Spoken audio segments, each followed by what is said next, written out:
I want to thank everyone who believed in me, except my ex-wife, who gave me nothing, not even children." Brandon laughed from the podium. The audience chuckled. The ballroom doors burst open. 3 little boys in suits marched down the aisle. The middle one held a sign, "Daddy, you forgot to come home." Cameras flashed. Brandon's trophy fell from his hands. But before we dive into the full story, let me know where you're watching from and what time it is. Now, subscribe to the channel and let's get started. And I want to thank everyone who helped me get here tonight. My team, my investors, my mentors, everyone except my ex-wife, who gave me nothing, not even children. Brandon Miller smiled as the audience laughed. 500 people in expensive dresses and tuxedos clapped their hands. The sound filled the ballroom at the Grand Hyatt Hotel in Manhattan. Brandon stood on the stage under bright lights. He wore a black tuxedo that cost $3,000. His dark brown hair was perfectly styled. His shoes were shined. In his hands he held a crystal trophy. The trophy was heavy and clear. Words carved into the crystal said, "Man of the Year," and below that, New York Business Council. Brandon was 42 years old. He was a billionaire. He owned Miller Tech Solutions, a company worth $3 billion. His face appeared on the covers of business magazines. People called him a genius. Tonight was supposed to be the best night of his life. 3 hours earlier, Brandon arrived at the hotel in a black limousine. His girlfriend Vanessa sat next to him. She was a fashion model with long blonde hair and perfect skin. She wore a red dress that showed her shoulders. Diamond earrings hung from her ears. "You look amazing tonight," Vanessa said as the car stopped in front of the hotel. "I always look amazing," Brandon said. He smiled. It was the kind of smile he used in photographs. They stepped out of the limousine. Camera flashes went off like fireworks. Reporters stood behind red ropes. They held microphones and cameras. "Mr. Miller, over here!" a reporter shouted. Brandon walked toward them. Vanessa held his arm. "Mr. Miller, how does it feel to be Man of the Year?" a woman with a microphone asked. "It feels like I earned it," Brandon said. "Success does not come to people who wait. It comes to people who work." "What is next for Miller Tech Solutions?" another reporter asked. "We are going to keep growing, keep winning. That is what we do," Brandon said. Vanessa smiled next to him. She looked at Brandon like he was the most important person in the world. Maybe he was. Inside the ballroom, round tables filled the space. White tablecloths covered each table. Candles glowed in the center of each one. Crystal glasses and silver forks sat in perfect rows. Everything was expensive. Everything was beautiful. Brandon walked through the room. People stood up when they saw him. They wanted to shake his hand. They wanted to talk to him. "Brandon, congratulations," said Richard Chen, one of his business partners. Richard wore a gray suit and glasses. "Thank you, Richard. You should be up here next year," Brandon said. "Maybe, but tonight is your night," Richard said. Brandon moved from table to table. He shook hands with investors, lawyers, and other CEOs. Everyone wanted a moment with him. Everyone wanted to be close to success. Brandon sat at a table near the front of the room. Vanessa sat on his left. 3 board members from his company sat at the same table. They talked about business. They talked about deals. They drank wine that cost $200 a bottle. At 8 o'clock in the evening, the ceremony began. A man in a black suit walked onto the stage. His name was Thomas Wright. He was the chairman of the New York Business Council. "Good evening, ladies and gentlemen," Thomas said into the microphone. "Tonight we honor excellence. Tonight we celebrate success. Tonight we recognize a man who built an empire from nothing, a man who never gave up, a man who changed the technology industry forever. Please welcome Brandon Miller." The audience clapped. Some people stood up. Brandon walked toward the stage. The spotlight followed him. He climbed the 3 steps. Thomas handed him the crystal trophy. They shook hands. Cameras flashed. Brandon held the trophy high. The audience clapped louder. "Thank you," Brandon said into the microphone. His voice was smooth and confident. I want to say something important tonight. Hard work is everything. Dedication is everything. I started with nothing. I grew up poor in Detroit, Michigan, but I worked every single day. I never stopped. I never gave up. And now I am here. People nodded. They liked this story. Success is not complicated, Brandon continued. You work hard. You sacrifice. You focus.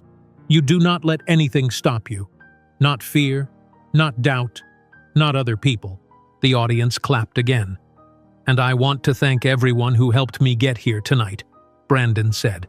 My team, my investors, my mentors, everyone except my ex-wife who gave me nothing, not even children.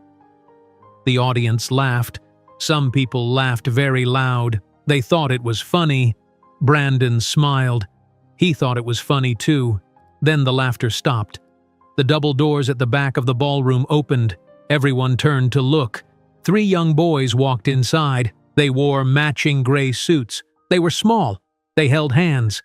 One boy looked about 7 years old. One looked about 8. One looked about 9. The boys walked down the center aisle between the tables. Their shoes made soft sounds on the carpet. No one spoke. Everyone stared. The middle boy carried a large white poster board. He held it up high. Black letters on the white board said, "Daddy, you forgot to come home." The boys stopped at the front of the room. They stood right in front of the stage. They looked up at Brandon. Their eyes were serious. Their faces were calm. Brandon stared down at them. His smile disappeared. His face turned white. His hands started to shake. "Oh my God," Vanessa whispered. Every camera in the room turned toward the boys. Every phone came out. People started recording videos. Flashes went off everywhere. Brandon recognized the boys. He knew exactly who they were. Ethan, Mason, Luke, his sons, the children he left 5 years ago, the children he never called, the children he never sent money to, the children he just told 500 people did not exist. The crystal trophy slipped from Brandon's hands. It fell toward the floor. It hit the wooden stage. The crystal shattered into 100 pieces. The sound was loud in the silent room. As the crystal pieces scattered across the stage, Brandon saw his reflection in 100 broken fragments and realized his entire life was about to shatter just like that trophy. Brandon stood frozen on the stage. The broken crystal pieces lay at his feet. The 3 boys still stood in front of him. No one moved. No one spoke. Then someone's phone made a sound. A camera clicked. Another camera flashed. "Get me out of here," Brandon whispered to Thomas Wright, who stood next to him on the stage. Thomas nodded. 2 security guards came quickly. They led Brandon toward a side door. Vanessa followed behind him. Brandon looked back once. The boys were still standing there. A woman in a blue dress walked toward them. She had dark brown hair. It was Jessica. She put her arms around the boys and led them toward the exit. Brandon, Vanessa, and the security guards went through a back hallway. They left through a service exit behind the hotel. Brandon's limousine was waiting. "Drive," Brandon said to the driver. The car pulled away from the hotel. Vanessa sat next to Brandon. She stared at him. "You have children?" Vanessa asked. "It is complicated," Brandon said. "It does not look complicated." "It looks like you have 3 sons," Vanessa said. Her voice was cold. Brandon did not answer. He looked out the window. His hands were still shaking. The limousine drove through Manhattan. Tall buildings passed by. Lights glowed everywhere. The city looked the same as it did 3 hours ago. But everything was different now. When they arrived at Brandon's penthouse, Vanessa got out of the car without saying goodbye. She walked to her own car and drove away. Brandon rode the elevator to the top floor. He walked into his apartment. The place was huge. Floor-to-ceiling windows showed the entire city. Marble floors reflected the lights. Expensive furniture filled every room. But the apartment was silent. Brandon took off his tuxedo jacket. He threw it on the couch. He went to the bar and poured whiskey into a glass. He drank it fast. He poured another glass. His phone started ringing. He looked at the screen. It was Richard Chen. Brandon did not answer. The phone stopped ringing. Then it started again. A different name appeared, then another, then another. Brandon turned off his phone. He turned on the television. A news channel appeared on the screen. A woman with blonde hair sat behind a desk. She was talking. Brandon saw his own face on the screen behind her. Then he saw the video. The three boys walking down the aisle. The sign. His face turning white. The trophy falling. The video was posted online 30 minutes ago, the news anchor said. It already has over 1 million views. The hashtag Man of the Year Dad is trending on social media. Brandon changed the channel. Another news program. The same video played. He changed the channel again. The video played again. Brandon opened his laptop. He went to social media. The video was everywhere. People were sharing it. People were writing comments. Brandon read them. This man is disgusting. He abandoned his own children. I hope his company fires him. Those poor boys. Brandon closed the laptop. He drank more whiskey. He sat on the couch in his dark apartment. The city lights glowed outside his windows, but inside, everything was dark. Brandon did not sleep that night. At 6 o'clock in the morning, he turned on the television again. Morning news programs were showing the video. A man in a suit talked about Brandon. Brandon Miller is one of the most successful CEOs in America. But last night, we learned he has 3 sons he apparently abandoned. The question everyone is asking is, what kind of man does that? Brandon's phone was still off. He turned it on. Text messages filled the screen, missed calls, voicemails. Most of them were from reporters. Some were from business partners. Brandon scrolled through them. One text was from Richard Chen. It said, "We need to talk. This is bad." Another text was from Patricia Henderson, his lawyer. It said, "Call me immediately." Brandon took a shower. He put on a clean suit. At 8 o'clock in the morning, he went down to the parking garage. He got in his Mercedes. He drove to his office building on 5th Avenue. When he arrived, reporters were everywhere. They stood outside the building entrance. They held cameras and microphones. When they saw Brandon's car, they ran toward it. Brandon got out of the car. Immediately, reporters surrounded him. "Mr. Miller, why did you abandon your children? Mr. Miller, how long has it been since you saw your sons? Mr. Miller, did you know they were going to be at the ceremony? Mr. Miller, how do you sleep at night?" Brandon did not answer. He walked fast toward the building entrance. Security guards held the reporters back. Brandon went inside. He rode the elevator to the 23rd floor. His assistant Jennifer sat at her desk outside his office. She looked up when she saw him. "Mr. Miller," she said quietly. "Not now, Jennifer," Brandon said. He walked into his office and closed the door. He sat at his desk. He looked at his computer.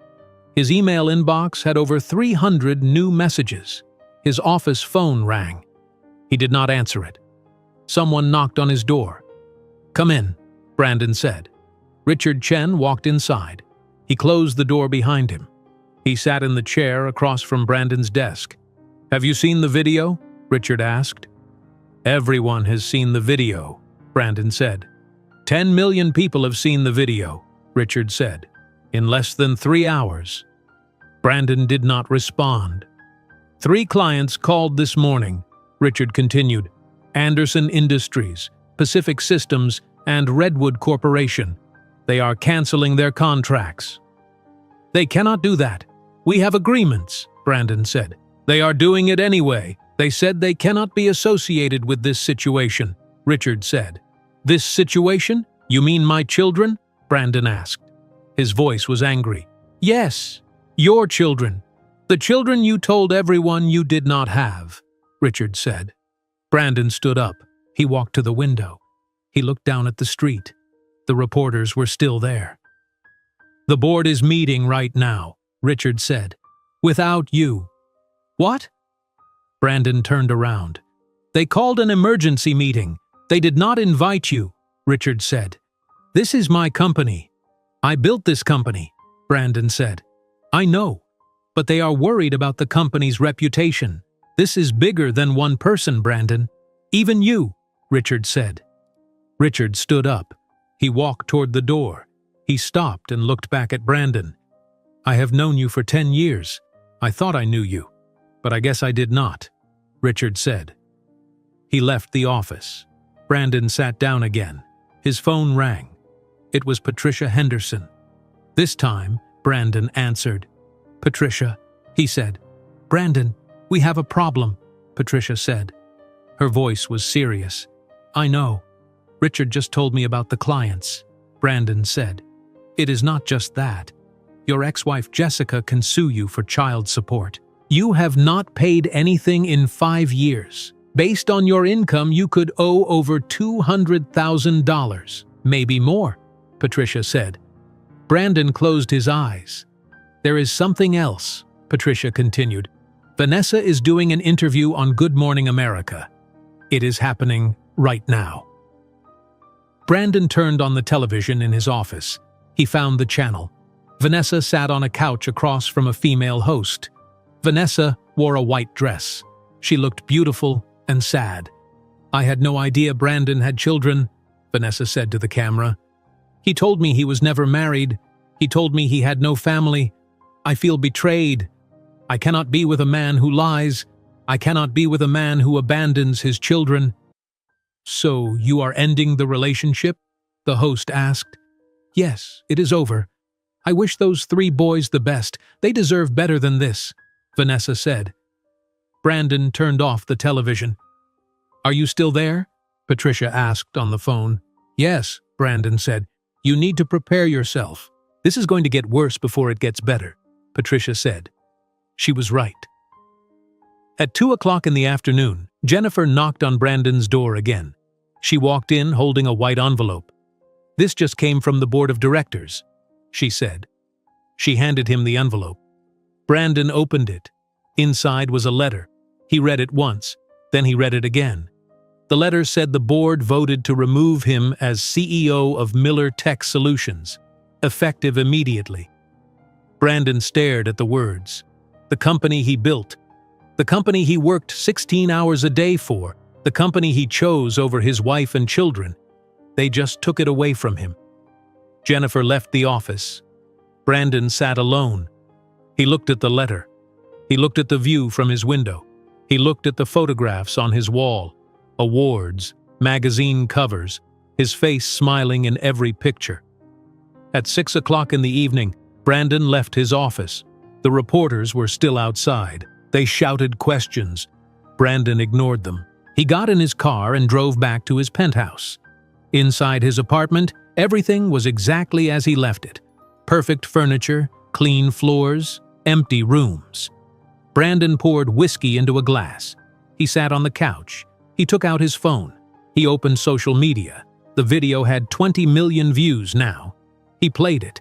He watched the 3 boys walk down the aisle.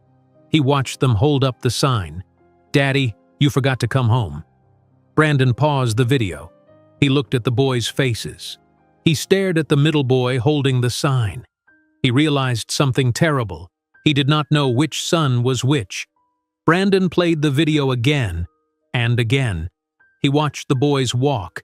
He saw their faces, but he could not match names to faces. He did not know if the oldest was Ethan or Mason or Luke. He did not know their ages exactly. He did not know what grade they were in. He did not know anything about them. The next day, Brandon did not go to work. He had no work to go to. He was not CEO anymore. He stayed in his penthouse. He wore the same clothes from the day before. He did not shower. He did not shave. He ordered food from a restaurant. A delivery man brought it to his door. Brandon took the food but did not eat it. The containers sat on his kitchen counter. The food got cold. Brandon turned on the television. Every news channel talked about him. Brandon Miller, former CEO of Miller Tech Solutions, has not made a public statement about the incident, a news anchor said. Sources say Miller has not seen his 3 sons in 5 years, another reporter said. The mother, Jessica Turner, has also not spoken to the press, a third anchor said. Brandon changed the channel. A daytime talk show appeared on the screen. 3 women sat around a table. Can you imagine abandoning your children? One woman said. And then joking about it at an awards ceremony? In front of 500 people? Another woman said. Those poor boys. They had to walk in there and remind their father they exist, the third woman said. Brandon turned off the television, but he could still hear their words in his head. Days passed. Brandon stopped counting. Monday became Tuesday, became Wednesday. He did not know what day it was anymore. He stayed inside his penthouse. The curtains were closed. The lights were off. Empty whiskey bottles sat on the coffee table. Brandon's phone rang constantly. He ignored it. Text messages filled his screen. He did not read them. Richard stopped calling after the second day. Business partners stopped calling after the third day.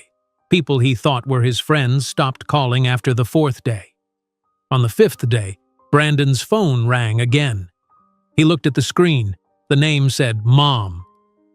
Brandon stared at it. He had not talked to his mother in 6 months, maybe longer. The phone kept ringing. Brandon answered it. "Hello, Mom," he said. His voice sounded rough. He had not spoken out loud in days. "Brandon," Ruth Miller said. Her voice was old and tired. She was 70 years old. She lived in Detroit, Michigan. "I saw the news." "Everyone saw the news," Brandon said. "I have 3 grandsons," Ruth said. "You never told me." Brandon did not respond. "How old are they?" Ruth asked. 7, 8, and 9. "I think," Brandon said. "You think? You do not know?" Ruth's voice got louder. "It has been a long time, Mom," Brandon said. 5 years. The news said 5 years since you saw them," Ruth said. "Yes," Brandon said. There was silence on the phone. Brandon heard his mother breathing. "You became him," Ruth finally said. "What?" Brandon asked. "Your father. You became exactly like your father," Ruth said. Brandon felt something cold in his chest. "I am nothing like him," Brandon said. "Really? Your father left us when you were 5 years old. He never called. He never sent money. He never came back. And now you did the same thing to your own children," Ruth said. "That is different," Brandon said. "How? How is it different?" Ruth asked. Brandon opened his mouth. No words came out. "Those boys needed their father, just like you needed yours, but he was not there, and now you are not there. You did the exact same thing," Ruth said. "I had to build my company. I had to work," Brandon said. "You had to? Or you wanted to?" "There is a difference, Brandon," Ruth said. Brandon felt angry, but he also felt something else, something he had not felt in years. Shame? "I have to go, Mom," Brandon said. "Those boys are your sons. Do you understand that? They are your blood, your family, not your company, not your money." "Them," Ruth said. "I know," Brandon said quietly. "Do you? Because from where I am sitting, you do not know anything," Ruth said. She hung up the phone. Brandon sat in the dark. His mother's words played in his head over and over. "You became exactly like your father." Brandon stood up. He walked to his bedroom. He opened a drawer. Inside was a box. He opened it. Old photographs were inside. He looked through them. He found one picture. It showed him and Jessica on their wedding day. They stood outside a small church in Queens. Jessica wore a white dress. Brandon wore a gray suit. They were both smiling. They looked happy. Brandon found another photograph. Jessica was pregnant. Her stomach was round. She smiled at the camera. Brandon stood next to her, but in the photo, Brandon was looking at his phone, not at her. Brandon found one more photograph. A baby. Ethan, the first son.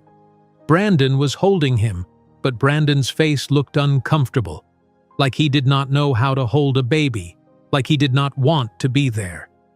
Brandon put the photographs back in the box. He closed the drawer. He went to his computer. He opened a search engine. He typed, "Jessica Turner, Brooklyn, New York."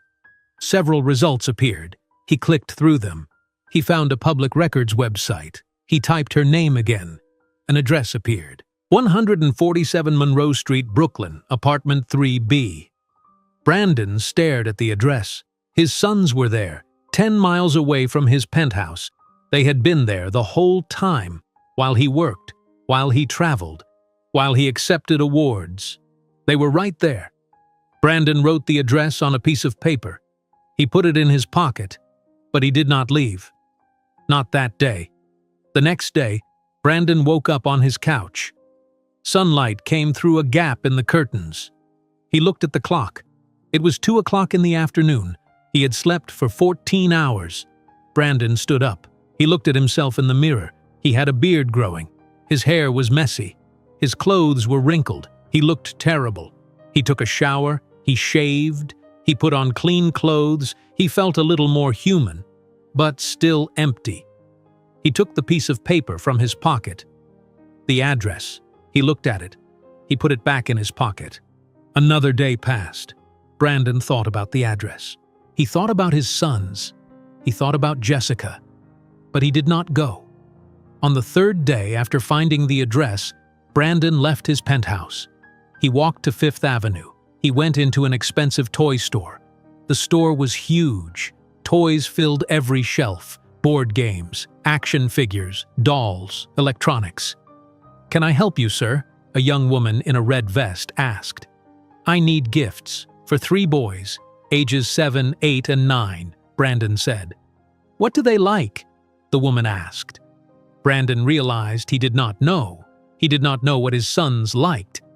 "Just show me the expensive things," Brandon said. The woman took him through the store. She showed him remote control cars, video game systems, robotic toys. Brandon picked 3 items. Each one cost over $200. He did not care about the price. He just wanted something to bring. The woman wrapped the gifts in shiny silver paper. She put them in a large shopping bag. Brandon paid with his credit card. He carried the bag back to his penthouse. The gifts sat on his dining table for 2 more days. Brandon looked at them. He thought about bringing them to his sons, but he was afraid. What if they did not want to see him? What if Jessica slammed the door in his face? What if the boys hated him? On a cold November morning, Brandon made a decision. He put on his best suit, a navy blue suit with a white shirt. He polished his shoes. He looked in the mirror. He looked like the old Brandon, the successful Brandon. But he did not feel successful. He felt terrified. Brandon picked up the shopping bag with the 3 wrapped gifts. He left his penthouse. He went down to the parking garage. He got in his Mercedes. He put the address into the car's GPS. The screen showed the route. 23 minutes to Brooklyn. Brandon drove across the bridge. Manhattan disappeared behind him. Brooklyn appeared in front of him. The buildings were different here, shorter, older. The streets were quieter. The GPS said, "You have arrived at your destination." Brandon parked his car on the street. He looked at the building. It was old. The paint was peeling in some places. There were 6 floors.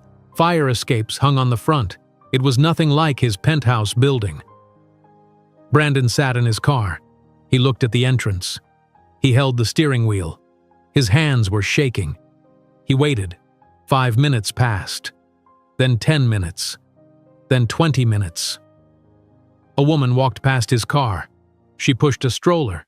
She looked at Brandon sitting there. Brandon looked away. "Just go," Brandon said to himself. "Get out of the car and go." But he did not move. Then Brandon thought about the video. The 3 boys walking down the aisle. The sign. "Daddy, you forgot to come home." Brandon opened the car door. He grabbed the shopping bag. He got out. He locked the car. He walked toward the building entrance. There was a list of apartment numbers next to the door. Brandon found apartment 3B. There was a buzzer button next to it. Brandon's hand shook as he reached for it. He pressed the button. Nothing happened. Then a voice came through the speaker. "Who is it?" a woman's voice asked. Brandon recognized the voice. "Jessica." "It is Brandon," he said. Silence, long silence. Brandon thought she was not going to answer. Then a buzzing sound came from the door. It unlocked. Brandon pulled the door open. He walked inside. The hallway was narrow. Old carpet covered the floor. The walls needed paint. Brandon found the stairs. He walked up to the third floor. He found apartment 3B. The number was written on the door in gold letters. Some of the paint was chipped. Brandon raised his hand. He knocked on the door. Footsteps came from inside. The door opened. Jessica stood there in nurse scrubs, her face hardening the moment she recognized him. Jessica looked older than Brandon remembered. She had dark circles under her eyes. Her dark brown hair was pulled back in a ponytail. She wore light blue scrubs with a hospital badge clipped to the pocket. Her face showed no emotion, but her eyes were hard. "What do you want?" Jessica asked. Her voice was flat. Brandon held the shopping bag in his hands. He suddenly felt stupid standing there in his expensive suit. "I want to see them. I want to see my sons," Brandon said. Jessica's jaw tightened. Her hand moved to close the door. "Please," Brandon said. "Please, Jessica." Jessica stopped. She stared at him. 5 years of anger showed on her face. "You have some nerve coming here," she said. "I know," Brandon said. "Do you? Do you really know?" Jessica asked. "You left us. You changed your phone number. You never sent money. You acted like we did not exist. And now you show up with presents?" Brandon looked down at the shopping bag in his hands. "I made a mistake," he said. "A mistake? A mistake is forgetting to buy milk. What you did was abandonment," Jessica said. Behind Jessica, Brandon heard small footsteps. 3 boys appeared in the doorway. They stood behind their mother. They peeked around her legs and arms. They stared at Brandon with wide eyes. Brandon stared back. These were his sons: Ethan, Mason, Luke. He recognized them from the video. The oldest boy had dark brown hair and green eyes like Brandon. He stood the tallest. That must be Ethan. The middle boy had a round face and dark brown eyes like Jessica. That was Mason, the boy who held the sign. The youngest boy was smallest. He had light brown hair and big green eyes. He held a stuffed dinosaur in his arms. That was Luke. "Mom, who is it?" the middle boy asked. "Mason." Jessica looked back at her sons. She looked at Brandon. Her expression changed. It softened just a little. Not for Brandon, for them.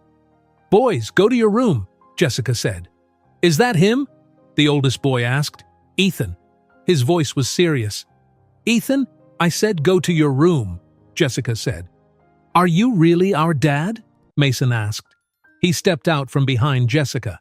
He looked directly at Brandon. Brandon's throat felt tight. He nodded. He could not speak. "Why did you leave?" Ethan asked. His voice was angry. "Ethan, that is enough," Jessica said. But Luke, the youngest, stepped forward too. He held his stuffed dinosaur tighter. He looked at Brandon with those big green eyes. "Are you going to stay this time?" Luke asked quietly. Brandon felt something break inside his chest. These were his children, his sons, and they were asking him why he left, asking if he would stay. Jessica closed her eyes. She took a deep breath. She opened her eyes and looked at Brandon.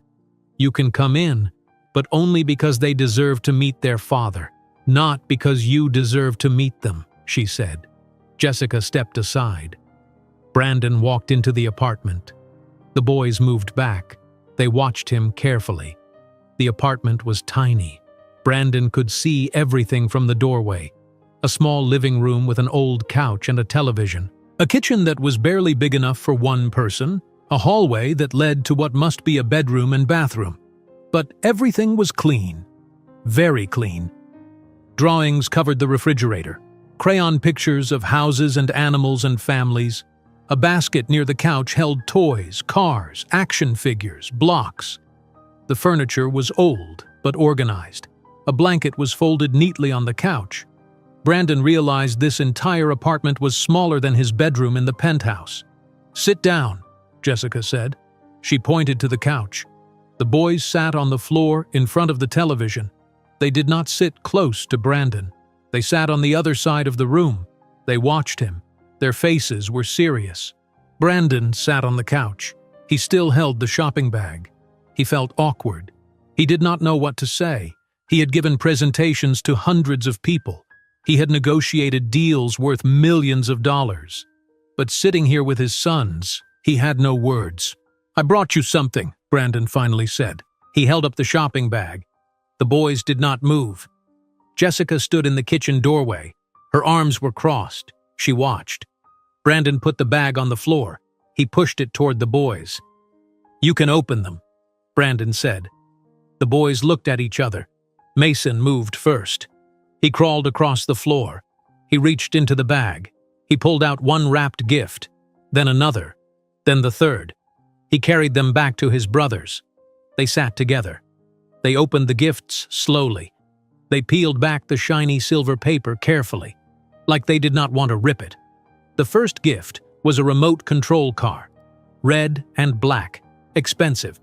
The second gift was a video game system, brand new. The third gift was a robotic dinosaur that moved and made sounds. The boys looked at the gifts. They touched them gently, but they did not pick them up. They did not smile. They just stared. "Do you like them?" Brandon asked. Ethan looked up. His green eyes met Brandon's green eyes. "We did not need toys," Ethan said. His voice was calm but strong. "We needed a dad." The words hit Brandon harder than anything in his life, harder than losing his company, harder than the video, harder than everything. Brandon got off the couch. He moved to the floor. He sat down at the boys' level. He looked at them, really looked at them, their faces, their eyes. These were his sons, and he did not know them. "You are right," Brandon said. His voice shook. "You are completely right." Mason tilted his head. Luke held his stuffed dinosaur. "I was wrong," Brandon continued. "I should have been here. I should have been your dad. I made a terrible mistake, the worst mistake of my life." "Then why did you leave?" Ethan asked. Brandon thought about lying, about making an excuse. But these boys deserved the truth. "I was scared," Brandon said. "I was selfish. I thought my company was more important than anything. I was wrong." "You told everyone you did not have children," Mason said. "We saw the video. You said your wife gave you nothing, not even children, but we are your children." Brandon felt tears in his eyes. He nodded. "I know. I said something terrible. I am sorry," Brandon said. "Sorry does not change anything," Ethan said. "I know," Brandon said, "but I want to try. I want to try to be your dad now, if you will let me." The boys did not answer. They looked at each other. Then they looked at their mother. Jessica was still standing in the kitchen doorway. Tears ran down her face, but she was not crying for Brandon. She was crying for her sons. "Boys, go to your room," Jessica said. Her voice was soft. "But Mom," Mason started. "Now, please," Jessica said. The three boys stood up. They left the toys on the floor. They walked down the hallway. A door closed. Jessica walked into the living room. She sat on the chair across from Brandon. Brandon was still sitting on the floor. "Stand up," Jessica said. Brandon stood. He sat on the couch. Jessica looked at him, really looked at him. Her eyes were red from crying, but her face was strong. "You want to know what the last 5 years were like?" Jessica asked. "Yes," Brandon said. "I cried every night for the first year," Jessica said. "Every single night. Because I did not know how to pay rent. I did not know how to buy food for 3 children.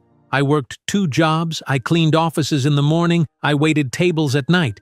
My sister Maria watched the boys. They asked where their daddy was. Do you know what I told them?" Brandon shook his head. "I told them you were working. I told them you were busy. I lied to them because I did not want them to know the truth, that their father did not want them," Jessica said. Brandon felt sick. "There were nights I had $10 in my bank account, $10 to feed 3 children. I almost lost this apartment 3 times. 3 times I got eviction notices. Do you know what that feels like? To know your children might not have a home?" Jessica asked. "No," Brandon whispered. Luke drew a picture at school. His teacher called me. She said Luke drew his family. He drew me. He drew Ethan and Mason. He drew my sister Maria. But he did not draw you, because he does not remember what you look like. He was 2 years old when you left. You are a stranger to him, Jessica said. Brandon put his face in his hands. I am sorry, he said. I am so sorry. Sorry is not enough, Jessica said. Sorry does not pay rent. Sorry does not feed children. Sorry does not show up to birthday parties or school plays or when they are sick and crying for their father. Brandon looked up at her. I know, you are right, but I want to try. Please let me try, Brandon said. Jessica leaned forward. Her eyes were fierce. You cannot fix this with money. If you want to be their father, you have to be here every single day. Brandon sat in silence. Jessica's words hung in the air between them. Every single day. Not just when it was easy. Not just when he felt guilty. Every single day. I understand, Brandon said. Do you? Jessica asked. Because you said you understood when we got married. You said you understood when Ethan was born. You said a lot of things, Brandon, but you did not do them. Brandon stood up. He walked to the window. The apartment window looked out at another building. No city view, no Manhattan skyline, just brick walls and fire escapes. I am not the same person I was 5 years ago, Brandon said. Prove it, Jessica said. Brandon turned around. Jessica stood up too. She walked toward the door. She opened it. You should go now, she said. Brandon walked toward the door. He stopped next to Jessica. Can I come back? He asked. Jessica looked at him for a long moment. Tuesday, 6 o'clock in the evening. Bring dinner. Not expensive food, just normal food. Pizza or something, Jessica said. Okay, Brandon said. And Brandon? Jessica said. Yes? If you do not show up on Tuesday, do not ever come back. I mean it. The boys cannot handle more disappointment, Jessica said. I will be here, Brandon said. Brandon left the apartment. He walked down the stairs. He got in his Mercedes. He sat there for a moment. He looked up at the building. He could see Jessica's window on the 3rd floor. The curtain moved. Someone was watching him leave. Brandon drove back to Manhattan. He crossed the bridge. The city appeared in front of him. Tall buildings, lights, success, everything he worked for. But it all felt empty now. Brandon parked in his building's garage. He rode the elevator to his penthouse. The doors opened. He walked into the apartment. Marble floors, floor-to-ceiling windows, expensive furniture, modern art on the walls. Everything was perfect. Everything was cold. Brandon walked through the apartment. He went from room to room, the living room with furniture that cost $50,000, the kitchen with appliances he never used, the master bedroom with a bed bigger than Jessica's entire living room, the second bedroom that he used as an office, the third bedroom that was completely empty, 3 bedrooms. He could have had a room for each son, but they were never here. They were 10 miles away in a tiny apartment in Brooklyn, sleeping in 1 bedroom, sharing everything. Brandon stood in the empty 3rd bedroom. He looked around. White walls, wooden floors, nothing else. What was he doing? What was the point of all this space, all this money, all this success? Brandon went back to the living room. He sat on the couch. He looked at the city lights outside his window. He made a decision. He picked up his phone. He scrolled through his contacts. He found the name he was looking for. Margaret Walsh, real estate agent. Brandon called her. She answered on the 2nd ring. Brandon Miller, Margaret said. I saw the news. Are you okay? I need to sell my penthouse, Brandon said. What? Brandon, this is not a good time to make big decisions. You are under stress. You should wait, Margaret said. I do not want to wait. I need to sell it. As soon as possible, Brandon said. This penthouse is worth $8 million. You cannot just sell it overnight, Margaret said. I do not care how long it takes. I just need it done. Can you help me or not? Brandon asked. Margaret was silent for a moment. "Yes, I can help you. I will send someone tomorrow to take photos and start the listing," she said. "Thank you," Brandon said. Brandon hung up. He made another call, this time to Patricia Henderson, his lawyer. "Brandon?" Patricia answered. "I was wondering when you would call." "You said Jessica could sue me for child support," Brandon said. "Yes, based on your income over the last 5 years, you owe approximately $240,000. Maybe more," Patricia said. "Write her a check. Tomorrow. For the full amount," Brandon said. "Brandon, we should negotiate. We can probably get the amount reduced," Patricia said. "I do not want to negotiate. She deserves every penny. Write the check," Brandon said. "Okay, I will do it tomorrow," Patricia said. "One more thing," Brandon said. "I want to set up trust funds for my sons. 3 trust funds.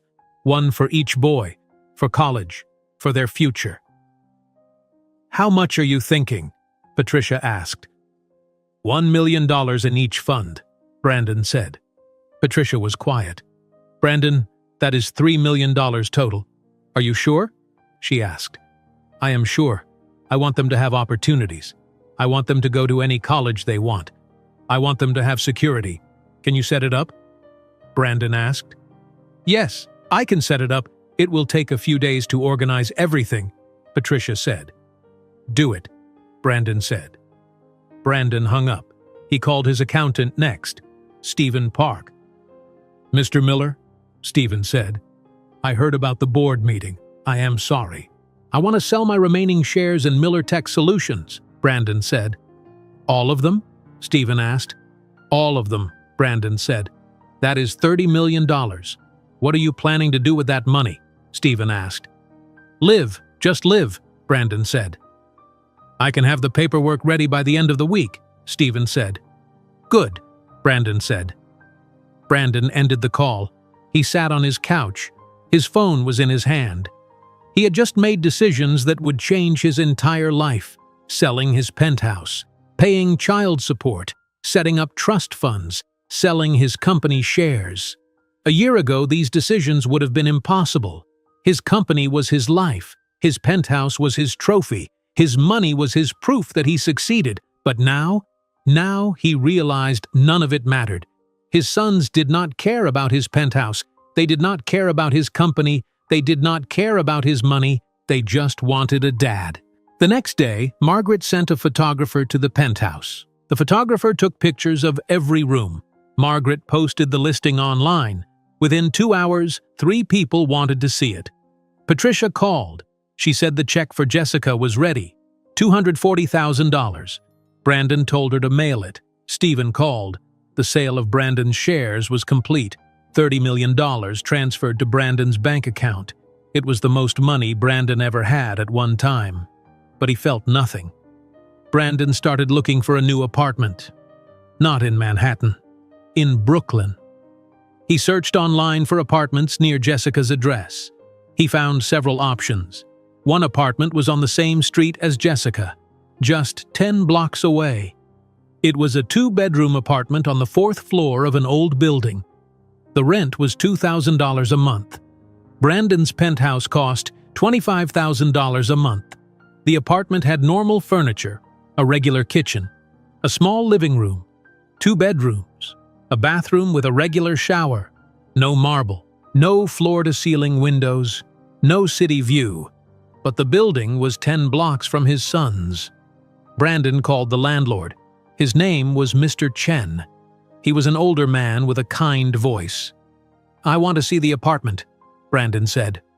"I have time today at 3 o'clock in the afternoon," Mr. Chen said. "I will be there," Brandon said. At 3 o'clock, Brandon drove to Brooklyn. He parked outside the building. It looked similar to Jessica's building. Old brick, fire escapes, but it was clean, well-maintained. Mr. Chen met him outside. He was a short man with gray hair and glasses. He smiled when he saw Brandon. "Mr. Miller?" Mr. Chen asked. "Yes," Brandon said. He shook Mr. Chen's hand.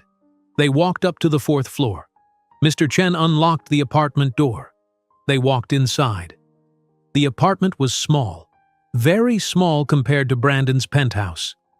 The living room had a couch, a chair, and a television stand. The kitchen had a stove, a refrigerator, and a small counter. The two bedrooms each had a bed and a closet. The bathroom had a sink, toilet, and shower. Everything was simple, normal, nothing special. Brandon walked to the window. He looked outside. Across the street was a park, trees, grass, a playground. Children were playing on the swings. Their parents sat on benches watching them. "It is not fancy," Mr. Chen said, "but it is a good apartment. Quiet building, good neighbors." "I like it," Brandon said. "Really? You look like a fancy man? Expensive suit? Nice car? You sure this is what you want?" Mr. Chen asked. Brandon smiled. It was the first real smile he had in weeks. "This is exactly what I want," Brandon said. "Okay then, first month, last month, and security deposit. That is $6,000 total," Mr. Chen said. "When can I move in?" Brandon asked. "As soon as you sign the lease and pay," Mr. Chen said. Brandon took out his checkbook. He wrote a check for $6,000. He handed it to Mr. Chen. Mr. Chen gave him the lease papers. Brandon read through them. He signed his name at the bottom. Mr. Chen handed him 2 keys. "Welcome to the building, Mr. Miller," Mr. Chen said. As Brandon handed the keys to his penthouse to the real estate agent, he realized he was not losing his life. He was finally finding it. Brandon stood in his new Brooklyn apartment holding the 2 keys. The apartment was empty. His furniture was still at the penthouse. He had only brought a suitcase with clothes and a box with basic items, a coffee maker, some dishes, sheets for the bed. He looked around. The living room had nothing in it except old carpet and white walls. The kitchen was bare. The bedrooms were empty, but it did not feel lonely. It felt like a beginning. Brandon spent the next 2 days moving. He did not bring much from the penthouse. He sold most of his expensive furniture. He kept only what he needed: a bed, a couch, a table, chairs, simple things. On Monday evening, Brandon sat on his new couch in his new apartment. He looked at his phone. Tomorrow was Tuesday. Jessica said he could come at 6 o'clock in the evening. She said to bring dinner. Brandon was nervous. What if the boys did not want to see him? What if they told him to leave? What if he said the wrong thing? But he made a promise. He told Jessica he would be there. He told the boys he wanted to try. On Tuesday, Brandon left work early. He did not have much work anyway. He was no longer CEO. He started doing small consulting jobs from home, just enough to stay busy. At 5 o'clock in the afternoon, Brandon walked to a pizza restaurant 3 blocks from his apartment. The place was called Tony's Pizza. It was small and crowded. People sat at tables eating. The smell of cheese and bread filled the air.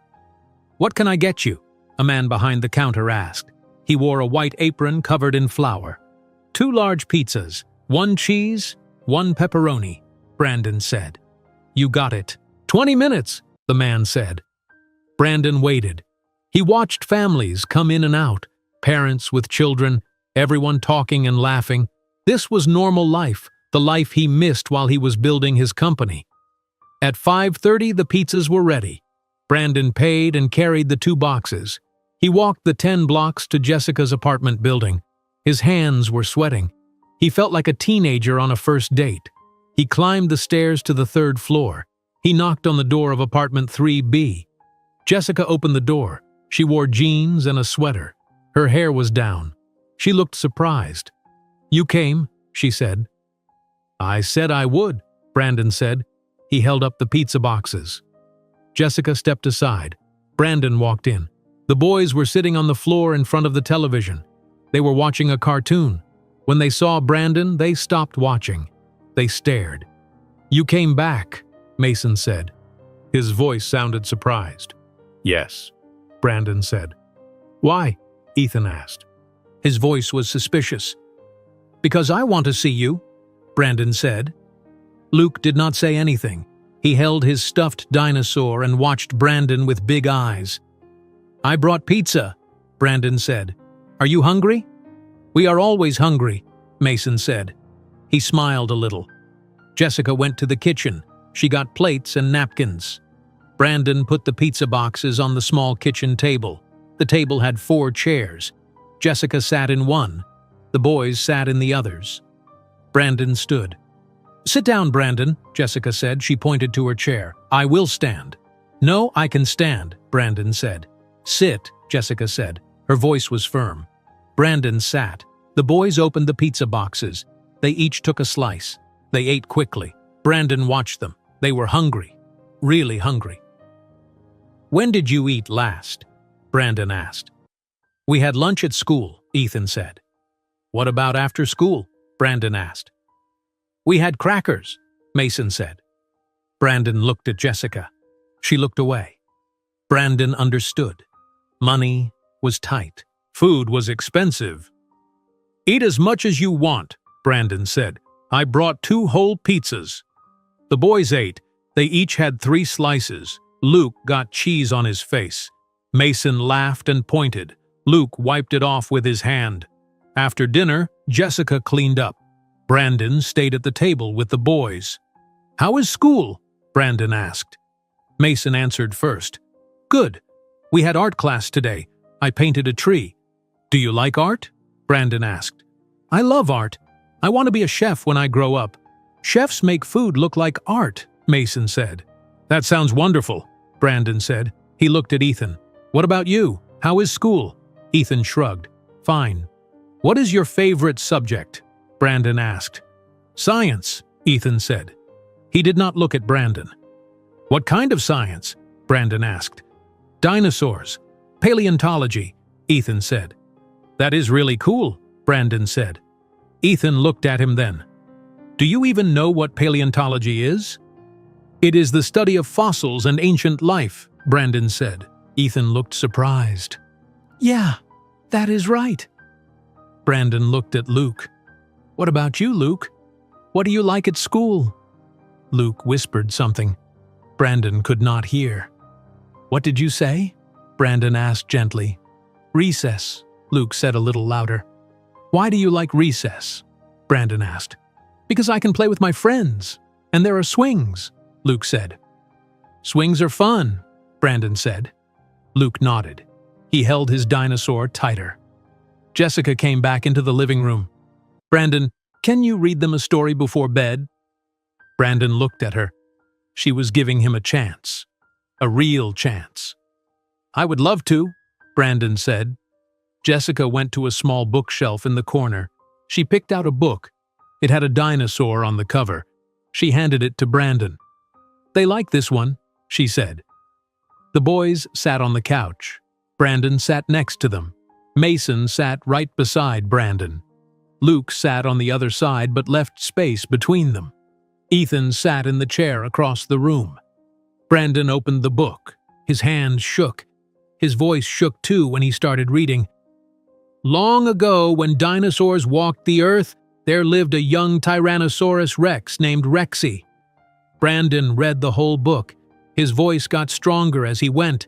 Mason leaned against his shoulder. Luke moved a little closer. Ethan stayed in the chair, but he listened. When Brandon finished the book, Jessica said, "Okay, boys, bedtime." "Already?" Mason asked. "Yes, school tomorrow," Jessica said. The boys stood up. They walked toward the hallway. Mason turned around. "Are you coming back?" Mason asked. "Yes, on Thursday. If that is okay with your mom," Brandon said. Jessica nodded. "What will we do on Thursday?" Mason asked. "What do you want to do?" Brandon asked. "Can we draw?" Mason asked. "Sure, I will bring art supplies," Brandon said. Mason smiled. A real smile. Then he went to his bedroom. Brandon stood up. He walked to the door. Jessica followed him. "Thank you," Brandon said. "For what?" Jessica asked. "For letting me come. For giving me a chance," Brandon said. "I am not doing this for you. I am doing it for them," Jessica said. "I know, but still." "Thank you," Brandon said. Brandon left. He walked back to his apartment. He felt something he had not felt in a long time. Hope. On Thursday, Brandon came back. He brought colored pencils, markers, crayons, and paper. The boys were excited. They sat at the kitchen table. They drew pictures. Mason drew a picture of a pizza. Ethan drew a dinosaur. Luke drew a family. 4 people holding hands. "Can you draw with us?" Mason asked Brandon. "I am terrible at drawing," Brandon said. "That is okay. Just try," Mason said. Brandon took a piece of paper. He tried to draw a car. It looked terrible. The wheels were different sizes. The windows were crooked. Mason looked at it and laughed. "That looks like a potato with wheels." Brandon laughed too. "I told you I was bad." Luke smiled. It was small, but it was there. On Saturday, Brandon took the boys to Prospect Park. Jessica said yes, but she looked worried. "I will take care of them, I promise," Brandon said. "Be back by 6 o'clock, Jessica said. "I will," Brandon said. The park was beautiful. Trees everywhere. Grass, a playground. The boys ran to the swings. "Push me," Luke said. Brandon pushed Luke on the swing. Luke laughed. The sound made Brandon's heart feel full. Mason went down the slide over and over. Ethan stood near Brandon. He did not play. He watched. "Do you want to swing?" Brandon asked Ethan. "I am too old for swings," Ethan said. "You are never too old for swings," Brandon said. Ethan did not answer, but he sat on the swing next to Luke. Brandon pushed both boys. They swung high. Luke laughed. Ethan did not laugh, but he smiled a little. After the park, Brandon brought the boys back. Jessica was waiting. "Did you have fun?" she asked them. "Yes," Mason said. "We went on the swings and the slide and we ran on the grass." "Brandon pushed us really high," Luke said. Ethan said nothing, but he did not look angry anymore. Brandon came back the next Tuesday, and Thursday, and Saturday, week after week. Every time he showed up, he brought dinner, he played with the boys, he read stories, he helped with homework. 3 weeks passed. The boys started to relax. Mason talked constantly. Luke sat closer. Ethan still kept his distance, but he watched everything. One Tuesday evening, after dinner, Ethan walked up to Brandon. He looked him in the eyes. "Are you going to keep coming back?" Ethan asked. Brandon looked into Ethan's eyes. The question hung in the air. "Are you going to keep coming back?" "Yes," Brandon said. "I will keep coming back." "How do I know you are telling the truth?" Ethan asked. "You do not know, not yet, but I will show you. I will be here every Tuesday, every Thursday, every Saturday, I promise," Brandon said. "You promised before. When we were born, you promised to be our dad, but you left," Ethan said. Brandon sat down on the floor. He wanted to be at Ethan's level. "You are right. I did leave. I made a terrible mistake. I cannot change the past, but I can change the future. I can show up now, and I will," Brandon said. Ethan stared at him. He did not say anything. Then he walked away to his bedroom. Jessica watched from the kitchen. She did not say anything either, but her eyes were softer. The next Thursday, Brandon came back. He kept his promise. And the Thursday after that, and the Saturday after that. Week after week, Brandon showed up. Slowly, Brandon started learning about his sons, really learning about them. One Tuesday evening, Brandon asked Ethan about school. "My teacher said we are learning about dinosaurs next week," Ethan said. "You like dinosaurs, right?" Brandon asked. "I love dinosaurs. I want to be a paleontologist when I grow up. I want to dig up fossils and discover new species," Ethan said. His eyes got bright when he talked about it. "Have you ever been to the Natural History Museum in Manhattan?" Brandon asked. "No, we do not go to Manhattan much. It costs money to take the subway," Ethan said. Brandon looked at Jessica. She was standing in the kitchen. She looked embarrassed. "Can I take Ethan to the museum on Saturday?" Brandon asked Jessica. Jessica hesitated. "I do not know." "Please, Mom," Ethan said. "I really want to go." Jessica looked at Brandon, then at Ethan. "Okay, but be back by 6 o'clock." On Saturday morning, Brandon picked up Ethan at the apartment. Ethan wore jeans and a t-shirt with a dinosaur on it. He carried a small backpack. "Ready?" Brandon asked. "Ready," Ethan said. They rode the subway to Manhattan. The train was crowded, people stood close together. Brandon and Ethan sat next to each other. "I used to take the subway when I was young," Brandon said. "Before I had money, I forgot what it was like." "Do you miss being rich?" Ethan asked. Brandon thought about it. "No, I do not." "Really?" Ethan looked surprised. "Being rich did not make me happy. I had everything, but I had nothing that mattered," Brandon said. Ethan thought about that. He did not say anything, but he nodded. They arrived at the museum. The building was huge and beautiful. They walked inside. Ethan's eyes went wide. "Wow," Ethan whispered. They went to the dinosaur exhibits. Ethan walked from display to display. He read every sign. He explained every dinosaur to Brandon. "This is a triceratops. It lived in the late Cretaceous period. It ate plants. See the 3 horns? It used them for defense," Ethan said. "How do you know all this?" Brandon asked. "I read books from the library. I watch videos online at school. I love learning about them," Ethan said. They spent 3 hours in the museum. Ethan talked the entire time. Brandon listened. He learned that his son was smart, really smart, and passionate. When Ethan talked about dinosaurs, his whole face changed. He smiled. He got excited. On the subway ride home, Ethan was quiet. He was tired. The train rocked back and forth. Brandon sat next to him. Ethan's eyes started to close. His head dropped forward. Then it fell sideways onto Brandon's shoulder. Ethan was asleep. Brandon sat perfectly still. He did not move. He did not want to wake Ethan. He looked down at his son sleeping on his shoulder. His son. Brandon felt something warm in his chest. This was what he missed. This was what mattered. The next week, Brandon learned about Mason. Mason loved cooking shows.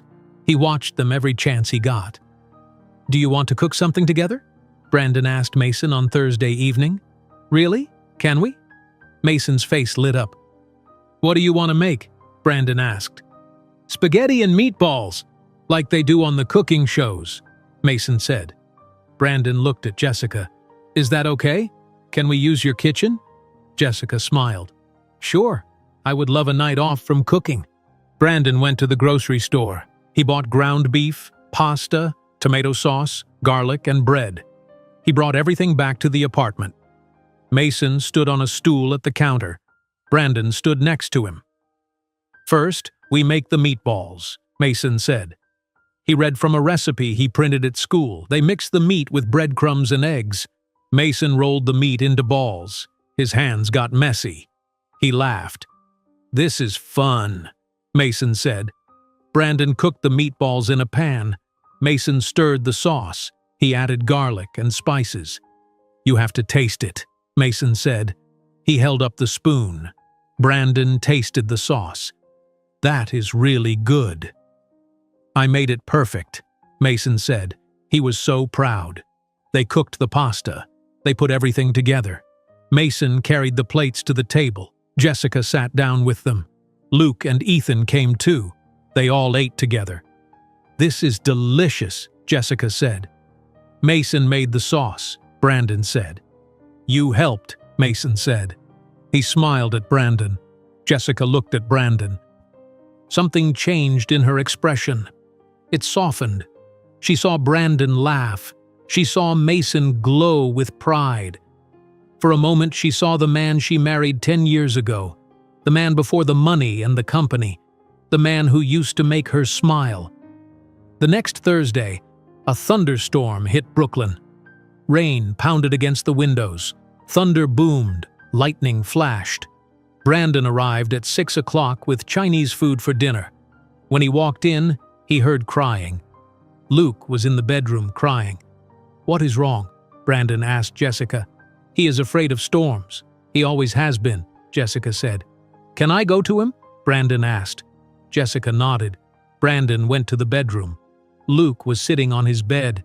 He held his stuffed dinosaur Rex. Tears ran down his face. "Hey, buddy," Brandon said softly. Luke looked up. "The storm is scary." "I know it is loud, but it cannot hurt you. You are safe inside," Brandon said. "Are you sure?" Luke asked. "I am sure," Brandon said. Thunder boomed again. Luke jumped. He cried harder. Brandon sat on the bed. "Can I sit with you?" Luke nodded. Brandon put his arm around Luke. Luke leaned against him. Brandon held him. "The thunder is just noise. It is the sky making sounds. It cannot come inside. It cannot touch you," Brandon said. "What about lightning?" Luke asked. "We are safe from lightning in here too, I promise," Brandon said. They sat together. The storm continued, but Luke stopped crying. He held Rex. Brandon held Luke. After 20 minutes, the storm passed. The thunder got quieter. The rain slowed down. Luke looked up at Brandon. "You stayed with me." "Of course I did," Brandon said. "Thank you," Luke whispered. Jessica stood in the doorway. She watched. Tears filled her eyes, but she was not crying from sadness. She was crying because her son finally had his father. Brandon started coming for homework time on Tuesday evenings. He helped the boys with math and reading. Ethan was good at science but struggled with writing. Brandon helped him write an essay about dinosaurs. Mason was good at art but struggled with math. Brandon showed him how to add and subtract using drawings. Luke was learning to read. Brandon sat with him and helped him sound out words. "Cat, C-A-T, cat," Luke read slowly. "Good job," Brandon said. Luke smiled so big. One Thursday, Mason came home from school excited. "We have an art show next week. All our drawings will be on the wall. Can you come?" Mason asked Brandon. "When is it?" Brandon asked. "Next Thursday at 7 o'clock in the evening at the school," Mason said. "I will be there," Brandon said. The next Thursday, Brandon went to the elementary school. The hallways were filled with parents and students. Drawings covered the walls. Brandon found Mason's classroom. Mason's drawing hung on the wall. It showed a family, a mom, 3 boys, and a dad. They were all holding hands. Mason saw Brandon. He ran over. "You came," Mason said. "Of course I came." "I said I would," Brandon said. "Do you see my drawing?" Mason asked. "I do. It is beautiful. Is that us?" Brandon pointed to the family in the picture. "Yes, that is you." Mason pointed to the dad in the drawing. Brandon felt tears in his eyes. Mason drew him. Mason put him in the family. 2 weeks later, Ethan had a soccer game. Brandon went to the field in Prospect Park. Other parents sat in the bleachers. Brandon sat with them. He did not tell anyone who he was. He was just another dad watching his son play. Ethan ran on the field. He wore a blue jersey. Number 12. He played defense. When the other team tried to score, Ethan blocked them. He kicked the ball away. "Go, Ethan!" Brandon shouted. Ethan looked at the bleachers. He saw Brandon.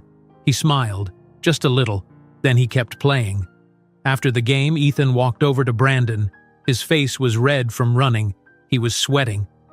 "You came to my game," Ethan said. "Yes, you played great," Brandon said. Ethan looked at the ground. Then he looked up at Brandon. "Can you come to my next game too?" Ethan asked. Brandon looked at Ethan. His son was asking him to come to another game, asking him to keep showing up. "I will be at every game," Brandon said. "I promise." Ethan nodded. He did not smile big, but his eyes showed something. Trust. Just a little bit. The weeks turned into months. Brandon kept his promise. Every Tuesday evening at 6 o'clock, he came to the apartment with dinner. Every Thursday evening, he came to spend time with the boys. Every Saturday, he took them somewhere. The park, the library, the zoo. 6 months passed. The boys started to relax around Brandon. They stopped watching him like he might disappear. They started to believe he would keep coming back. Mason talked constantly now. He told Brandon everything about his day, every single detail. And then at lunch, Tommy spilled his milk everywhere. It went all over the table. The teacher had to clean it up with paper towels, Mason said. His hands moved as he talked. That sounds messy, Brandon said. It was so messy, but it was also funny, Mason said. He laughed. Luke sat close to Brandon now. When they watched television together, Luke sat right next to him on the couch. Sometimes Luke fell asleep with his head on Brandon's lap. He still held his stuffed dinosaur Rex everywhere he went. "Rex likes you," Luke said one Thursday evening. "Really? How do you know?" Brandon asked. "Because he told me. He said you are nice," Luke said. He was very serious. "Well, tell Rex I like him too," Brandon said. Luke smiled. He whispered something to the stuffed dinosaur. Ethan was still cautious. He did not call Brandon Dad like Mason and Luke sometimes did. He still called him Brandon. But Ethan talked more now. He showed Brandon his schoolwork. He told him about his friends. He asked Brandon to help with projects. "We have to build a volcano for science class. It has to erupt," Ethan said one Tuesday evening. "That sounds cool. Do you want help?" Brandon asked. Ethan hesitated, then he nodded. "Yeah, I do." They worked on the volcano for 3 nights. Brandon came over after work. They used cardboard, papier-mâché, and paint. They built a mountain. They painted it brown and green. They made a hole at the top. "Now we need to make it erupt," Ethan said. "How do we do that?" Brandon asked. "Baking soda and vinegar. My teacher said it makes a chemical reaction that looks like lava," Ethan explained. On the 3rd night, they tested it. Ethan poured baking soda into the top of the volcano. Then he poured vinegar. The mixture bubbled up. It flowed down the sides of the volcano. It looked like an eruption. "It works!" Ethan shouted. Mason and Luke ran over to watch. They all stood around the volcano. They watched it erupt over and over. "This is so cool," Mason said. Jessica watched from the kitchen. She smiled. This was what she wanted for her boys. A father who showed up, a father who helped with homework and projects, a father who cared. The next week, Brandon went to Ethan's school for the science fair. Parents and students filled the gym, tables held projects, volcanoes, solar systems, plant experiments. Brandon found Ethan's table. The volcano sat in the center. A poster board behind it explained how volcanoes work. Brandon sat in the back of the gym with the other parents. Teachers walked around looking at the projects. When they got to Ethan's volcano, Ethan explained everything. Then he made it erupt. The teachers clapped. Ethan looked at the back of the gym. He saw Brandon sitting there. He smiled. A real smile. After the science fair, Ethan ran to Brandon. "Did you see it erupt?" Ethan asked. "I did. It was perfect. You did a great job," Brandon said. "We did a great job. You helped," Ethan said. "You did all the hard work. I just handed you supplies," Brandon said. "Still, thank you," Ethan said. They walked out of the school together. Jessica was waiting outside with Mason and Luke. "How did it go?" Jessica asked. "The teachers loved it," Ethan said. "That is wonderful," Jessica said. Later that week, Jessica asked Brandon to have coffee. Just the two of them. They sat at a small cafe in Brooklyn. The place had old wooden tables and the smell of fresh bread. Jessica stirred her coffee. She looked at Brandon. "I see how hard you are trying," she said. "I want to be here. I want to be their dad," Brandon said. "I know, I can see that. The boys are different now. They are happier. They laugh more. Mason talks about you constantly. Luke wants you at bedtime. Even Ethan is starting to trust you," Jessica said. "But," Brandon asked. He heard something in her voice. "But I was angry for a long time. I hated you. I hated what you did to us. I hated that you left us with nothing. I hated that the boys asked about their dad and I had no answer," Jessica said. Brandon looked down at his coffee. "But hate takes energy, and I am tired. I have been tired for 5 years. I worked 2 jobs. I cried myself to sleep. I worried about rent and food and keeping my sons safe. I do not have energy for hate anymore, Jessica said. I understand, Brandon said. I want to forgive you. Not for you, for myself, and for the boys. They need to see that people can change.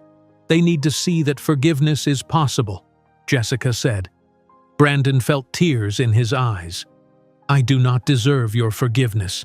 Maybe not, but I am giving it anyway, because holding on to anger is like carrying rocks in my pockets. It weighs me down. I want to put the rocks down, Jessica said. Thank you, Brandon whispered. Do not thank me. Just keep showing up. Keep being their dad. That is all I ask, Jessica said. Brandon nodded. He could not speak. His throat was too tight. One night in late April, Brandon was in his apartment. It was midnight. He was asleep in his bed. His phone rang. The sound woke him up. Brandon grabbed his phone. The screen was bright in the dark room. The name said Jessica. His heart started beating fast. Jessica never called this late. Something was wrong. Brandon answered. Jessica? What is wrong? It is Luke. He had a nightmare. He is crying. He will not stop. I tried everything. I held him. I sang to him. I gave him Rex. But he will not calm down, Jessica said. Her voice was worried. What can I do? Brandon asked. He was already getting out of bed. He said something. He said he wants his dad, Jessica said. Her voice broke. Brandon stopped moving. What? He is asking for you, Brandon. He is asking for his dad, Jessica said. Brandon did not hesitate. I am coming, right now. He hung up the phone. He pulled on jeans and a shirt. He did not bother with shoes. He put on sneakers without socks. He grabbed his keys. He ran out of his apartment. The streets were empty. It was the middle of the night. The streetlights glowed orange. Brandon ran. He ran the 10 blocks to Jessica's building. His breath came hard. His chest hurt, but he kept running. He reached the building. He ran up the 3 flights of stairs. He knocked on the door of apartment 3B. Jessica opened the door immediately. Her eyes were red. She had been crying too. He is in his room, Jessica said. Brandon went to the boys' bedroom. The room was dark except for a small nightlight. 3 beds lined the walls. Ethan and Mason were asleep. Luke was sitting up in his bed. He held Rex. His face was red and wet with tears. Luke, Brandon said softly. Luke looked up. You came. Of course I came, Brandon said. He sat on the edge of Luke's bed. I had a bad dream, Luke said. His voice was small. What was the dream about? Brandon asked. Luke's lip trembled. I dreamed you left again. I dreamed you went away and never came back like before. Brandon felt his heart break. His 7-year-old son had nightmares about being abandoned, about his father leaving. Luke, look at me, Brandon said. Luke looked up with his big green eyes. I am not going anywhere. I promise you. I am staying. I am your dad and I am going to be here, Brandon said. Do you promise? Luke asked. I promise, Brandon said. Forever? Luke asked. Forever, Brandon said. Luke reached for Brandon.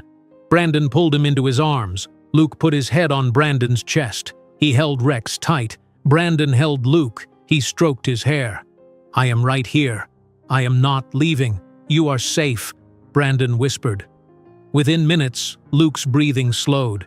His body relaxed. He fell asleep in Brandon's arms. Brandon did not move. He sat there holding his sleeping son. He looked down at Luke's peaceful face. This little boy was afraid of losing his father, because Brandon already left once. Brandon would never forgive himself for that. But he could make sure it never happened again.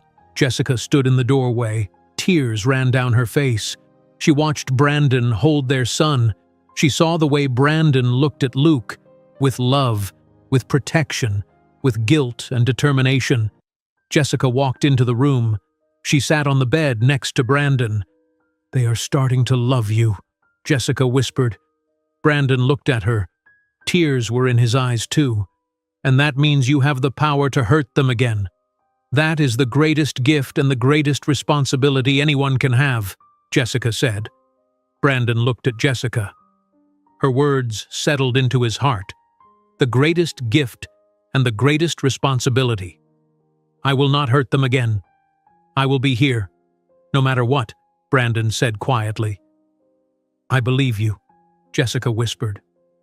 Brandon stayed with Luke until he was sure the boy was deeply asleep. Then he carefully laid Luke back down on the bed. He pulled the blanket over him. Luke still held Rex. Brandon stood up. He followed Jessica out of the bedroom. They went to the living room. Thank you for calling me, Brandon said. He asked for you. He wanted his dad. I had to call, Jessica said. The word hit Brandon. Dad. Luke called him Dad. He called me Dad? Brandon asked. Yes. When he was crying, he said, I want my dad. He meant you, Jessica said. Brandon sat down on the couch. He put his face in his hands. Are you okay? Jessica asked. I do not deserve that. I do not deserve to be called Dad, Brandon said. Maybe not, but you are earning it. Every day you are earning it, Jessica said. Brandon left the apartment at 1 o'clock in the morning. He walked back to his apartment. The streets were quiet. He thought about Luke asking for him, calling him Dad. The next Thursday, Brandon came for dinner as usual. Luke ran to the door when he heard the knock. Dad! Luke shouted. You are here! Brandon stopped. Luke just called him Dad, out loud, in front of everyone. Hi, buddy, Brandon said. His voice was thick with emotion. Mason heard Luke. He came running too. Dad, did you bring food? Mason called him Dad too. Ethan stayed in the living room. He did not call Brandon Dad, but he smiled when Brandon walked in. Over the next few weeks, Luke and Mason called Brandon Dad more and more. Sometimes they still said Brandon, but more often, they said Dad. Ethan still called him Brandon, but Ethan was different now. He smiled more. He laughed at Brandon's jokes. He sat next to Brandon at dinner. He asked Brandon questions about his life. What was your favorite subject in school? Ethan asked one Thursday. Math. I liked solving problems, Brandon said. Did you always want to start a company? Ethan asked. No. When I was your age, I wanted to be a teacher, Brandon said. Really? What changed? Ethan asked. I wanted to make money. I grew up poor. I did not want to be poor anymore, so I studied computers and started a company, Brandon said. Do you miss it, being CEO? Ethan asked. Brandon thought about it. No, I thought I would, but I do not. Why not? Ethan asked. Because this is better. Being here with you and your brothers. This is what matters, Brandon said. Ethan looked at Brandon for a long moment. Then he nodded. In early June, Ethan came home from school excited. He was carrying a paper.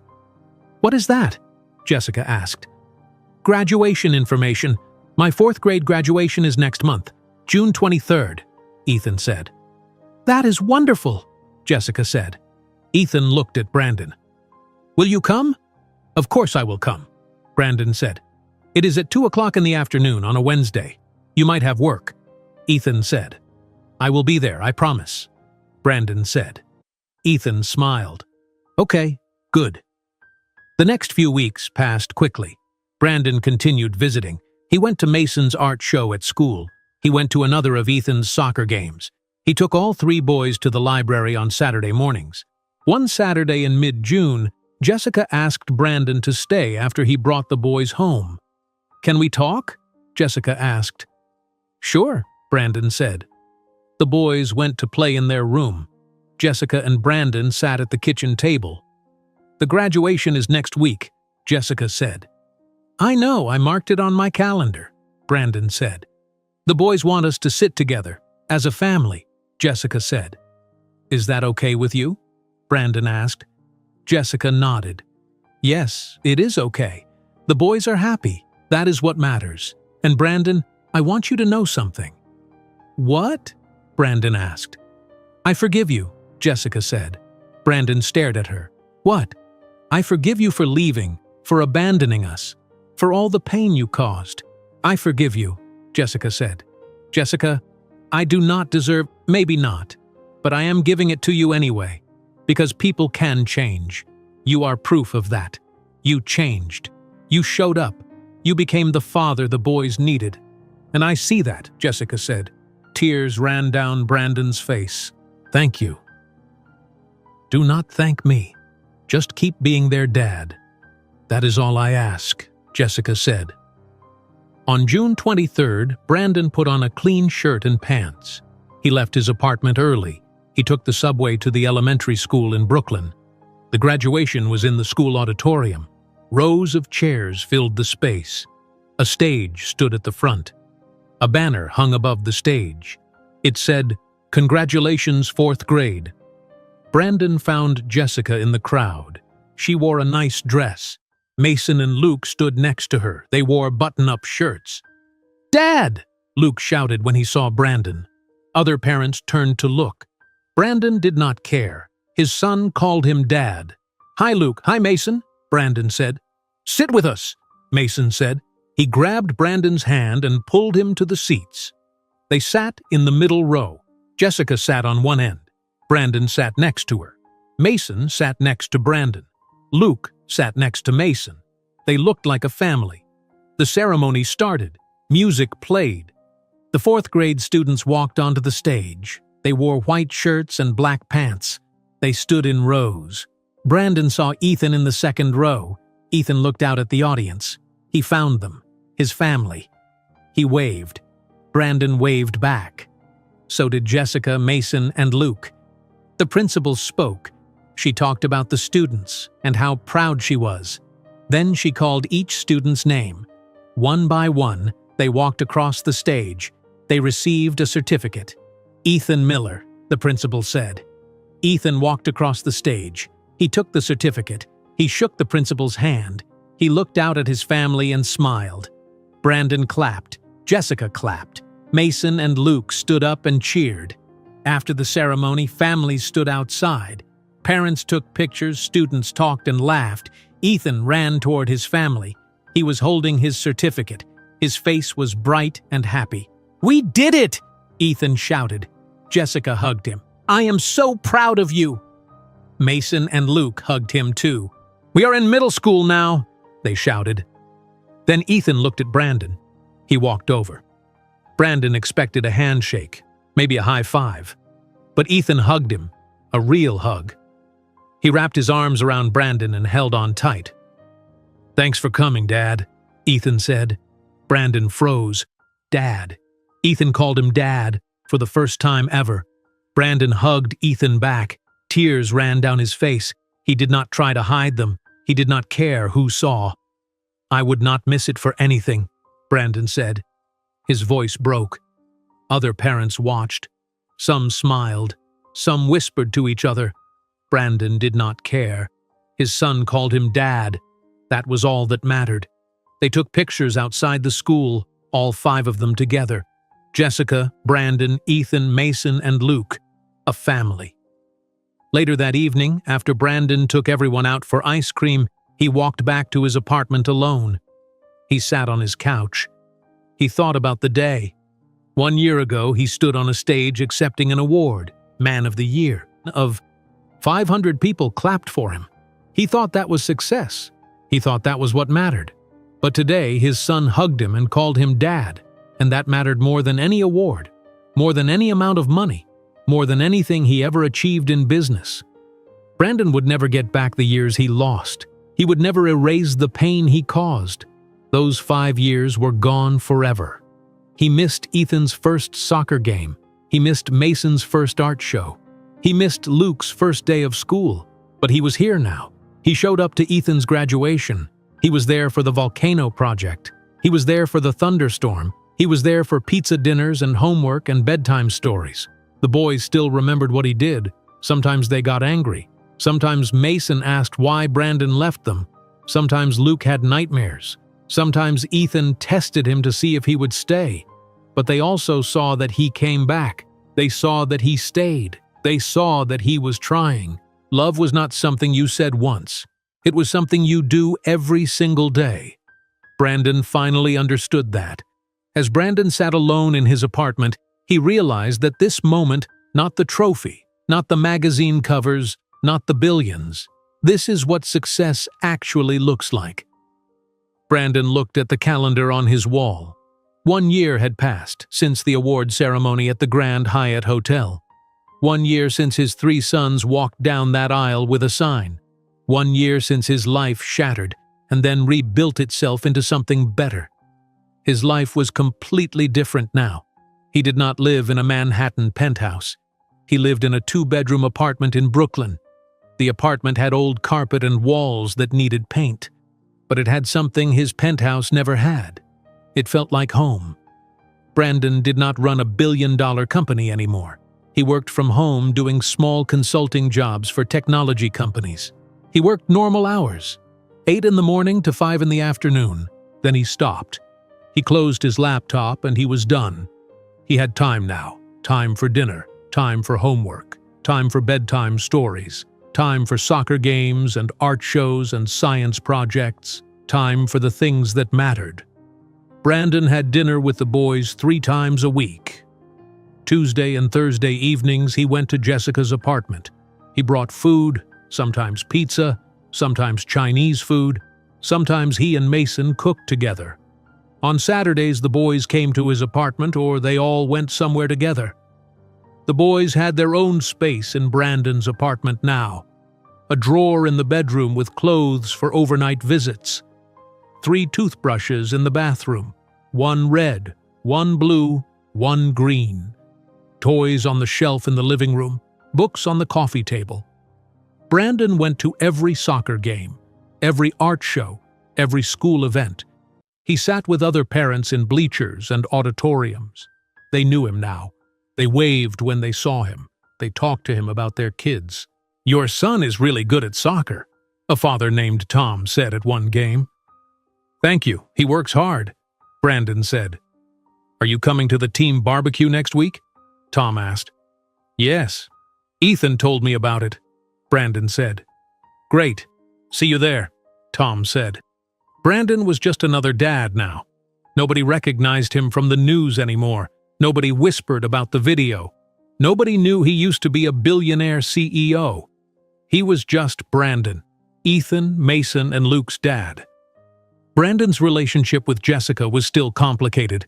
They were not together. They were not married. But they were friends. Real friends. They talked about the boys every week. They made decisions together. "Ethan wants to join the travel soccer team. It costs $200, Jessica said one Tuesday evening. "I will pay for it," Brandon said. "You do not have to pay for everything, Brandon," Jessica said. "I want to. I missed 5 years. Let me do this," Brandon said. Jessica nodded. "Okay, thank you." Sometimes Jessica invited Brandon to stay after the boys went to bed. They sat in the living room and talked about the boys, about work, about life. "Luke told me he wants to be a scientist when he grows up," Jessica said. "Really? What kind of scientist?" Brandon asked. "He said an animal scientist, someone who studies dinosaurs and tigers and whales," Jessica said. "That sounds perfect for Luke," Brandon said. Jessica smiled. "He gets so excited when he talks about it, just like Ethan with paleontology." "And Mason wants to be a chef," Brandon said. "Our boys are going to change the world," Jessica said. "They already changed mine," Brandon said. Jessica looked at him. Something passed between them. Not love, not anymore, but something else. Respect. Understanding. Forgiveness. The boys still remembered what Brandon did. They did not forget. One Thursday evening in August, Mason asked a hard question. "Dad, why did you leave us when we were little?" The question stopped Brandon. He put down the dish he was drying. He sat at the table with Mason. "I was scared and selfish. I thought my company was more important than my family." "I was wrong," Brandon said. "But we are your kids. How could work be more important?" Mason asked. His eyes filled with tears. "It should not have been. You are right. I made a terrible mistake. The worst mistake of my life," Brandon said. "Did you love your company more than us?" Mason asked. "No, I did not love my company at all," I loved the feeling of success. I loved people knowing my name. I loved being important, but none of that was real. You are real. You, Ethan and Luke. You are what matters, Brandon said. Mason cried. Brandon pulled him into his arms. He held Mason while he cried. I am sorry I hurt you. I am sorry I was not here. I am here now, and I will be here tomorrow, and every day after that, Brandon said. Jessica watched from the doorway. Tears ran down her face, too. Ethan still tested Brandon sometimes. He asked Brandon to come to things and then watched to see if he would show up. Every time, Brandon showed up. Dad, can you come to my soccer practice on Wednesday? Ethan asked. What time? Brandon asked. 4 o'clock in the afternoon at the park, Ethan said. I will be there, Brandon said. On Wednesday at 4 o'clock, Brandon sat on the grass at the park. He watched Ethan practice with his team. Ethan looked over several times. Each time, Brandon was still there. Ethan smiled. Luke had nightmares sometimes, not as often as before, but sometimes. When he did, Jessica called Brandon, and Brandon came, every single time. One night in September, Luke woke up crying at 2 o'clock in the morning. Jessica called. Brandon ran the 10 blocks. He sat with Luke until he fell back asleep. You came again, Jessica said as Brandon left at 3 o'clock in the morning. I will always come, Brandon said. On a Saturday in late October, Brandon took the boys to Prospect Park. The leaves were changing colors. Red, orange, yellow. The air was cool. Fall was coming. They had a picnic. Jessica packed sandwiches, fruit, and cookies. They sat on a blanket on the grass. They ate and talked and laughed. After lunch, they played soccer. Brandon and Luke against Ethan and Mason. Jessica sat on the blanket and watched. The boys ran and kicked the ball. They shouted and laughed. Brandon was terrible at soccer. He missed the ball. He tripped over his own feet. The boys laughed at him. Brandon laughed too. You are really bad at this, Dad, Mason shouted. I know, I am terrible, Brandon shouted back. They played for an hour, then they lay on the grass looking at the clouds. All 4 of them. Brandon, Ethan, Mason, and Luke. That cloud looks like a dinosaur, Luke said. Where? I do not see it, Mason said. Right there. See the long neck? Luke pointed. Oh yeah, I see it, Mason said. Brandon looked at his 3 sons. Ethan was 10 now. Mason was 9. Luke was 8. They were growing up. They would not be little boys forever. But right now, in this moment, they were here. All together, a family. Jessica walked over. She sat on the grass next to them. What are we looking at? She asked. Clouds, Ethan said. That one looks like a pizza, Mason said. Everyone laughed. The sun started to set. The sky turned orange and pink. They packed up their picnic. They walked through the park together. Brandon carried Luke on his shoulders. Luke held Rex in one hand. With the other hand, he touched Brandon's hair. You have gray hair, Dad, Luke said. I do. I am getting old, Brandon said. You are not old. You are just right, Luke said. Brandon felt his throat tighten. His eyes filled with tears, but they were good tears. They walked out of the park. The streetlights came on. The city glowed in the distance. Can we do this again next week? Mason asked. Yes. Every Saturday if you want, Brandon said. I want that, Ethan said. Me too, Luke said. Brandon looked at Jessica. She smiled. They walked back to her apartment together, all 5 of them, like a family. At the apartment building, the boys ran ahead. They climbed the stairs to the 3rd floor. Jessica and Brandon walked slowly behind them. This is a good life, Jessica said. It is the best life, Brandon said. The boys love you.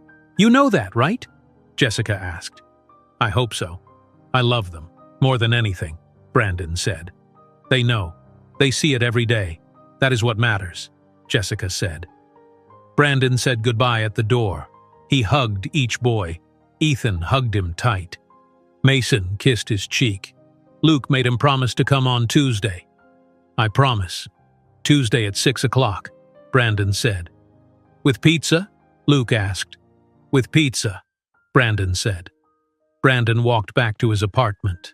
The streets were quiet. Families were inside their homes. Lights glowed in windows. The city felt peaceful. Brandon arrived at his building. He climbed the stairs to the 4th floor. He unlocked his apartment and went inside. The apartment was quiet, but it did not feel empty. It felt full of memories, full of love, full of purpose. Brandon looked at the refrigerator. 3 drawings hung there with magnets. Ethan drew a dinosaur. Mason drew a family eating pizza. Luke drew Brandon pushing him on a swing. Brandon would never get back the years he lost. He would never erase the pain he caused. Those years were gone forever. He could not change the past, but every day he tried to be better. He showed up. He listened. He helped with homework. He attended games. He read bedtime stories. He answered phone calls at 2 o'clock in the morning. He was not man of the year anymore. He was not a billionaire CEO. He was not on magazine covers. People did not know his name. He was just a dad, and that was enough. That was everything. As the sun set over Prospect Park and his 3 sons ran toward him laughing, Brandon finally understood what his mother tried to teach him all those years ago. Love is not something you say once. It is something you do every single day. If you enjoyed today's video, I'm sure you'll love the next one. Don't waste time. Just click on the screen.